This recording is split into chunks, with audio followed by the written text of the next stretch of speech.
చక్కగా ధనుస్సు రాశికి సంబంధించి చెప్పారు. నెక్స్ట్ మకర రాశి వాళ్ళకి సంబంధించి ఘాతు ముహూర్తాలు, ఘాతు తిథులు, ఘాతు నక్షత్రాలు అవన్నీ తెలియచేస్తారా? మకరంకి సంబంధించి చక్కగా తెలియచేస్తాను. అలాగే మిగతా రాశులు మనం అనుకున్నాం కదా, మీరు అన్నట్టుగా తదుపరి మకర రాశి. మకర రాశి వారికి, ఈ మకర రాశి వాళ్ళు వృశ్చిక రాశి వాళ్ళతో ఎటువంటి పార్ట్నర్షిప్ పెట్టుకోకూడదు. వృశ్చిక రాశి అంటే మనకు తెలిసిన విషయమే. వృశ్చిక రాశి అనురాధ నక్షత్రము, విశాఖ నక్షత్రము, అలాగే జ్యేష్ఠ నక్షత్ర జాతకులు అన్నమాట. ఈ వృశ్చిక రాశి వాళ్ళతో ఎటువంటి పార్ట్నర్షిప్ చేయకూడదు. మకర రాశి వాళ్ళకి కలిసి రాదు. మకర రాశి అనగా ఇక్కడ మనకు నక్షత్రాల విషయానికి వచ్చేటప్పటికి ఉత్తరాషాఢ నక్షత్రం 2, 3, 4 పాదాల్లో జన్మించిన వాళ్ళు, అలాగే శ్రవణ నక్షత్రం 4 పాదాల్లో జన్మించిన వాళ్ళు, ధనిష్ఠ నక్షత్రం 2 పాదాల్లో జన్మించినటువంటి వాళ్ళు, అనగా 1వ పాదం 2వ పాదం కలిపితే మకర రాశి. ఈ రాశి వాళ్ళు వృశ్చిక రాశి వాళ్ళతోటి ఎటువంటి పార్ట్నర్షిప్ చేయకూడదు, కలిసి రాదు. అలాగే ఈ రాశి వాళ్ళకి మాసాలలో వైశాఖ మాసం ముఖ్యమైనటువంటి పనులు చేయకూడదు. మిగతా మాసాలలో చక్కగా ప్రతి పని కూడా చేసుకోవచ్చు. వీళ్ళకు ఘాతు మాసం, 12 మాసాలలో ఘాతు మాసం ఏదైనా ఉంది అంటే అది వైశాఖ మాసం. ఇది వచ్చేసి మే నెలలో వస్తుందన్నమాట. ఈ మాసంలో ముఖ్యమైనటువంటి పనులు చేయరాదు. మకర రాశి వాళ్ళు వివాహం చేసుకునే వాళ్ళు కానీ, లేదంటే నూతనంగా వాహన ప్రారంభం చేయడం, కొనడం కానీ, లేదంటే నూతన వ్యాపారం ప్రారంభం చేయడం కానీ ఇటువంటివి ఏవి కూడా చేయకూడదు. మిగతా మాసాలలో చక్కగా చేసుకోవచ్చు, కలిసి వస్తుంది కూడా మకర రాశి వాళ్ళకి.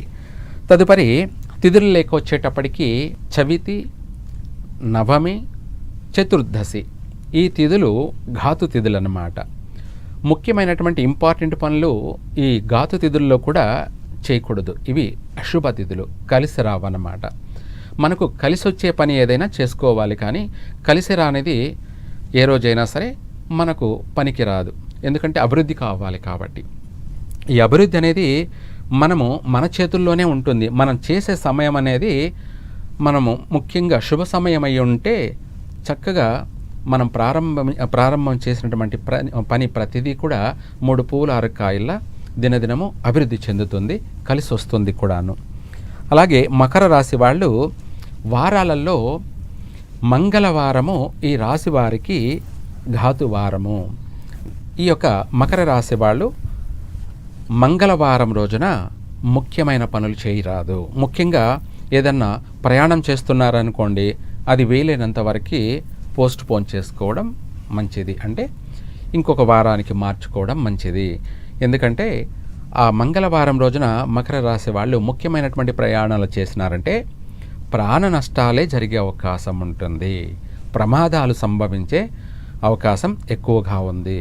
ఇదే కాకుండా లేదా అనారోగ్య పాలయ్యేటువంటి అవకాశాలు కూడా ఎక్కువగా ఉంటాయి. కాబట్టి ప్రయాణం అనేది వీళ్ళకు కలిసి వచ్చేటువంటి విషయం కాదు. ఈ యొక్క మకర రాశి వాళ్ళకి మంగళవారం రోజున శుభకార్యాలు కూడా, ఎటువంటి శుభకార్యాలు కూడా చేయకూడదు. మామూలుగా మంగళవారం సామాన్యంగా చేయరు, కానీ కొంతమంది పట్టించుకోవడం లేదు, ఎప్పుడంటే అప్పుడు చేస్తున్నారనమాట.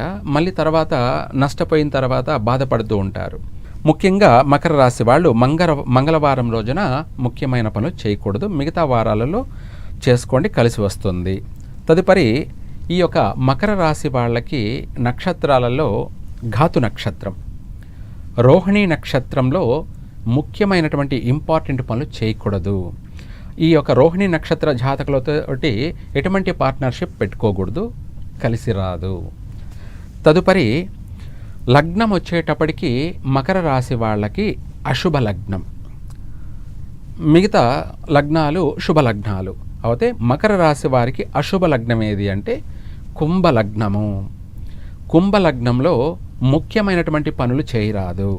కుంభలగ్నము అనేది శుభలగ్నమే అయినప్పటికీ మకర రాశి వారికి ఈ యొక్క కుంభలగ్నం అనేది బ్యాడ్ టైం అన్నమాట. అందువల్ల ముఖ్యమైనటువంటి పనులు చేయకపోవడం చాలా మంచిది. మిగతా విషయాలన్నీ కూడాను మిగతా శుభలగ్నాలలో ఏ పని చేసుకున్నా కూడా కలిసి వస్తుంది. చక్కగా అందరికీ కూడా కలిసి వచ్చేటువంటి శుభ సమయాలు, శుభ మాసాలు, అలాగే శుభ లగ్నాలన్నీ కూడా మిగతాటివన్నీ శుభాలే కాబట్టి మిగతా వాటిలో ఏ పనైనా చేసుకోవచ్చు, కలిసి వస్తుంది. శుభం.